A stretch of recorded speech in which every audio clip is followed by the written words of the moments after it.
से प्रेम करते हैं, लेकिन घर में कोई संतान नहीं है।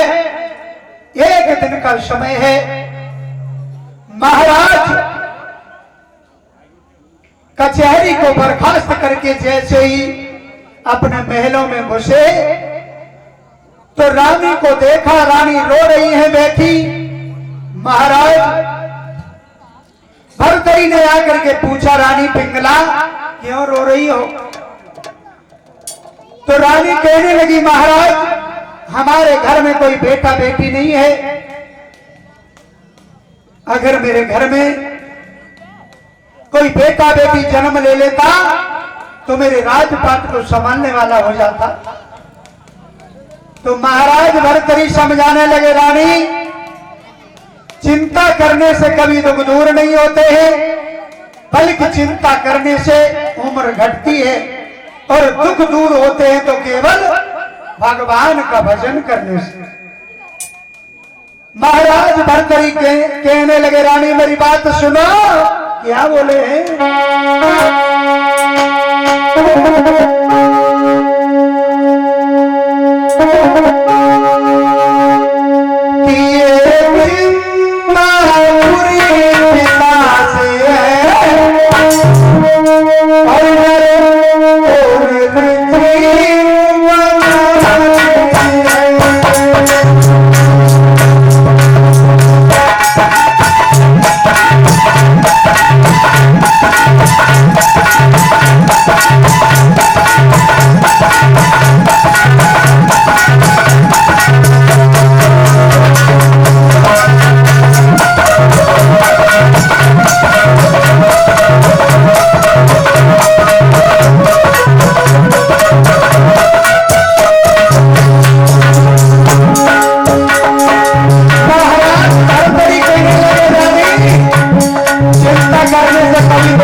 चिंता करने से कभी दुख दूर नहीं होते हैं।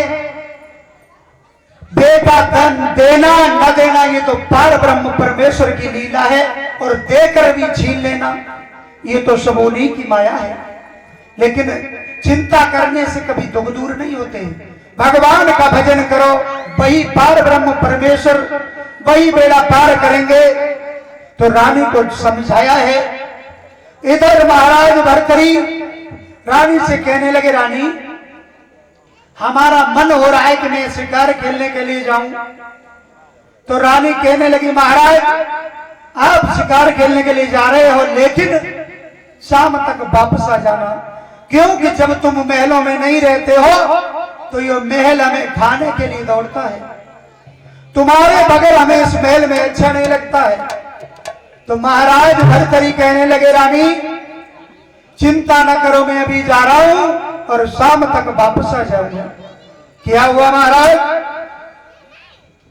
भर्तरी शिकार खेलने के लिए तैयार हुए। मंत्री से कहा, मंत्री, ए मंत्री,